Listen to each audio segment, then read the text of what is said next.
The lecture hall buzzed with the usual pre-class chatter. 300 students from 74 different worlds filled the tiered seats of Galactic University's most prestigious xenobiology auditorium. Professor Thalen-Vor, a distinguished Kiksari scholar whose silver scales gleamed under the artificial lighting, adjusted his neural interface and cleared his 4 throat chambers. "Settle down, settle down." His voice resonated through the translation matrix. "Today we examine extinction events and the species that history forgot." A holographic display flickered to life above his head, showing swirling galaxies and forgotten worlds. The students quieted, their various appendages poised over data tablets and neural recorders. "Now then," Thalen-Vor continued, his tail swishing with academic enthusiasm. "Can anyone tell me what happens when an apex predator vanishes from its ecosystem?" A Glorbian raised 3 of his 6 arms. "The prey population explodes, Professor, leading to resource depletion and eventual collapse." "Precisely, Mike Toll." "Excellent."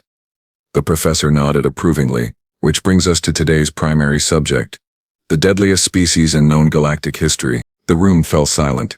Even the Hytherian students stopped their incessant clicking. Thalen-Vor tapped his control pad. The hologram shifted, displaying a barren planet, its surface scarred and empty. This world was once teeming with life. Dangerous life. The apex predator here didn't just dominate its food chain, it dominated everything. It conquered its entire planet, reshaped its surface, and then, mysteriously, vanished without a trace 300 cycles ago. A planarian student in the front row leaned forward, her photoreceptors widening. "What happened to them, Professor?" "That, Liraven, is the question that has puzzled xenoarchaeologists for generations." The professor's scales darkened with satisfaction at capturing his audience's attention. "What we do know is chilling. This species had no natural predators. None. They were social pack hunters with remarkable intelligence, capable of using tools, creating weapons, and most terrifying of all, they could adapt to virtually any environment." He pulled up another image showing excavated artifacts. Strange metal objects, primitive yet ingenious. They built structures that touched their sky. They split the atom while still using combustion engines. They created art while simultaneously developing weapons that could exterminate their own kind by the millions. His voice dropped lower. They were walking contradictions. Brilliant and savage, compassionate and cruel. A nervous laugh rippled through the auditorium. Nobody liked discussing species that could wipe themselves out. Their biological makeup was equally remarkable. Thalen-Vor continued, warming to his subject. They could survive on one of the most volatile planets ever catalogued. Oxygen levels that would be toxic to most species, normal for them. Temperature variations that would kill a Zenthian. They called it weather, and simply added or removed clothing layers. He paused for effect, his tail coiling with dramatic flair. They could run for hours without stopping, literally pursue prey until it died from exhaustion. They could heal from injuries that would prove fatal to most species.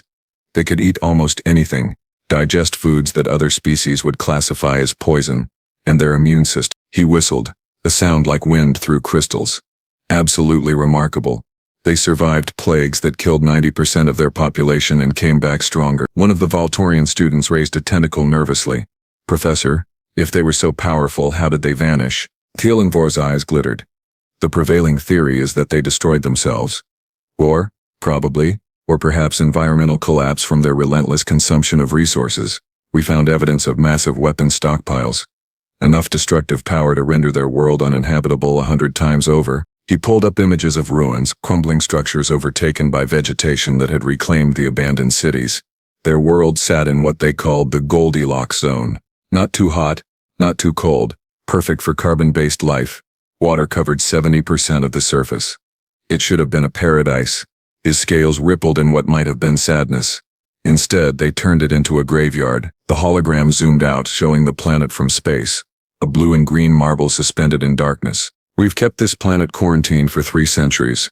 No one is allowed to visit without special authorization. Too many mysteries remain unsolved. Too many potential dangers lurking in whatever killed this species." Thalen-Vor tapped his podium. "The Galactic Council designated it as a Class 5 hazard zone. Only fully equipped research teams with military escorts may land there." A Crithian student clicked his mandibles thoughtfully.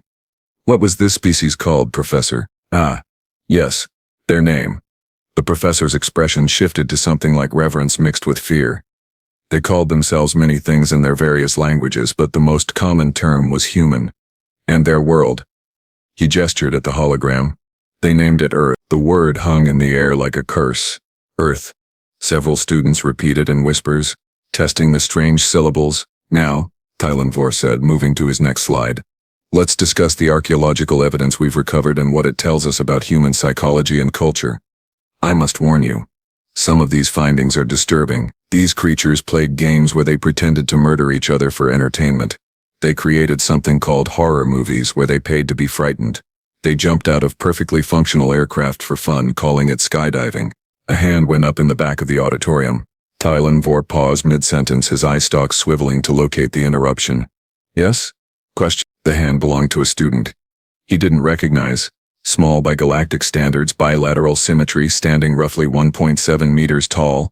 Pale skin, dark hair pulled back in a simple tie, wearing the standard university jumpsuit. She'd been quiet all semester, always sitting in the back row, never participating. Professor, she said, her voice clear and steady. The deadliest species isn't gone. A few students laughed nervously. Thalen-Vor's scales flushed orange with mild irritation. Excuse me, Miss Torres? Ava Torres? She stood up, and something about the way she moved made several nearby students lean away instinctively. You're describing Earth, Professor. I'm from there. The lecture hall went absolutely silent. Thalen-Vor's scales cycled rapidly through colors, confusion, disbelief, alarm. That's impossible. Earth is quarantined. No humans have been seen in 300 cycles. The species is presumed extinct or near extinction. Not extinct, Ava said calmly, walking down the steps toward the front of the auditorium. Her footsteps echoed in the silence. We've been there the whole time. All 8 billion of us. 8 billion? The professor's voice cracked. Several students gasped. One Flarian fainted. Give or take, she continued conversationally. We noticed your research vessels about 200 cycles ago. Watched them send down their drones and excavation teams. We thought it was funny. Honestly, you were digging up our old cities, the ones we abandoned after the environmental collapse you mentioned. We called that period the Second Dark Age. Nearly wiped ourselves out with war and pollution, just like you theorized. She reached the front of the auditorium and gestured at the hologram. May I? Thalen-Vor nodded mutely, too shocked to refuse. Ava touched the control panel with practiced ease. The image shifted, zooming in on Earth's surface. But instead of ruins, it showed gleaming cities hidden under camouflage fields, agricultural zones stretching across continents, and oceans dotted with underwater habitats. We got better, she said simply. Learned from our mistakes. Developed cleaner technology, sustainable practices. We even reversed most of the environmental damage. Took us about a century of hard work, but we managed it. She smiled, and several students in the front row moved back instinctively. We also decided that maybe we should keep a low profile for a while. The galaxy seemed pretty scary, and we had some growing up to do first. Professor Thalen-Vor sank into his chair, his scales now a pale gray of absolute shock. You've been hiding from us? For 3 centuries? Not hiding exactly. More like observing, learning. We've had people enrolled in Galactic University for the past fast cycles. Actually, 19 currently. Counting me. We look similar enough to a few other species that with minor cosmetic adjustments we blend in pretty well. She pulled something from her pocket, a small device, and pressed it. The slight shimmer around her ears faded, revealing their perfectly human roundness. Her eyes shifted color from the golden yellow of a Crithian to a very human brown. Prosthetics, she explained. Pretty simple technology, really. The lecture hall erupted. Students shouting questions, professors rushing down from observation decks, security alarms beginning to wail as the AI systems recognized what was happening. Ava stood calmly in the center of the chaos, waiting. Human. The deadliest species in galactic history. Not extinct. Not gone. Here. And she was smiling. Security drones descended from the ceiling panels, their weapons charging with high-pitched whines. Professor Thalen-Vor held up all 4 of his arms in a gesture that meant wait in 17 different languages. Everyone calm down. His voice boomed through the amplification system. Security, stand down. She's a registered student. I checked the enrollment database myself at the beginning of term. The drones hesitated, hovering in place, but their weapons remained active. The students had pressed themselves against the walls and upper tiers, creating a wide circle around Ava Torres, the human who shouldn't exist. Ava sighed and raised her own hands, palms out. Look, I'm not here to cause trouble. I'm here to learn, just like everyone else. But when you spend an entire lecture talking about how my species is extinct, I felt like I should probably correct the record. A Glorbian security officer pushed through the crowd, his exoskeleton armor clicking with each step. "You need to come with me, human. The Galactic Council will want to speak with you immediately." "I'll bet they will," Ava said dryly. "But first, how about we finish the lecture? I paid good credits for this class, and Professor Thalen-Vor was just getting to the interesting part about human psychology." The professor had recovered some of his composure, though his scales still flickered between colors like a broken light display. You want to continue the lecture? After revealing that your entire species has been deceiving the galactic community for 3 centuries, deceiving is such a harsh word, Ava replied, lowering her hands slowly. "We prefer carefully observing while getting our act together. Besides, you got a lot of stuff wrong in your lecture, and as the only human here, I feel obligated to set the record straight." The security officer's mandibles clicked with uncertainty. This wasn't in any protocol manual. Nobody had protocols for extinct species showing up in university lectures. Professor Thalen-Vor made a decision. His scales settled into a determined blue. "Security. Maintain position but lower weapons." "I want to hear this." He looked at Ava with the kind of fascination usually reserved for discovering new physics. "Miss Torres, please enlighten us. What did I get wrong?" Ava grinned, and several students flinched at the sight of her very human teeth. "Well, for starters, you said we vanished mysteriously. We didn't vanish. We were right there the whole time. Your research teams just kept excavating the old abandoned cities instead of looking at the active ones we'd built underground and underwater." She manipulated the holographic controls again. New images appeared, showing vast underground complexes connected by high-speed transit tubes, floating cities on the oceans, and installations on the dark side of Earth's moon. "We went subterranean and submarine about 280 cycles ago. Turns out when you nearly destroy your planet's surface ecosystem, you learn to work with what's left. Underground stays temperature stable, protects you from radiation, and as a bonus, it's really hard for alien observation satellites to spot." She winked at a Voltorian student who looked ready to bolt. "Not impossible, though. We knew you were watching. We just made sure you saw what we wanted you to see." Thalen-Vor's tail had gone completely rigid. "You've been deliberately feeding us false information?" "Not false. Just incomplete," Ava corrected. "The ruins you excavated were real. The evidence of our near extinction was accurate. We did almost wipe ourselves out. You weren't wrong about that part. We had a period called World War III, followed by the climate collapse, followed by the plague years." Her expression darkened. "We lost 3 billion people in 50 cycles. 3 billion. The number hung heavy in the air. Even species accustomed to thinking in planetary populations couldn't easily comprehend that scale of death. But we survived," she continued, her voice stronger. "Humans are really, really good at surviving. You mentioned that in your lecture, actually. The endurance hunting, the adaptability, the ridiculous immune systems. All true. What you didn't mention is that we're also collaborative problem solvers when we're not busy trying to kill each other." A brave planarian student raised a tentacle. "So, you rebuilt your entire civilization? In just 300 cycles? 280 technically. But who's counting?" Ava shrugged. "It wasn't easy. Required a complete restructuring of our government's economic systems and social philosophies. We had to unify as a species, which, let me tell you, was harder than surviving the apocalypse. Humans are stubborn. We like our differences, our cultures, our individual identities." "Then how did you do it?" Professor Thalen-Vor asked, genuinely curious now despite his shock. "We found common ground in survival and guilt," Ava said simply. "Nothing unites humans like a shared enemy, or a shared shame. We'd nearly killed our own world. That reality check was enough to make even the most stubborn factions realize we needed to change. So we did. We created the Unified Earth Coalition, dismantled the old power structures, and focused on 3 things.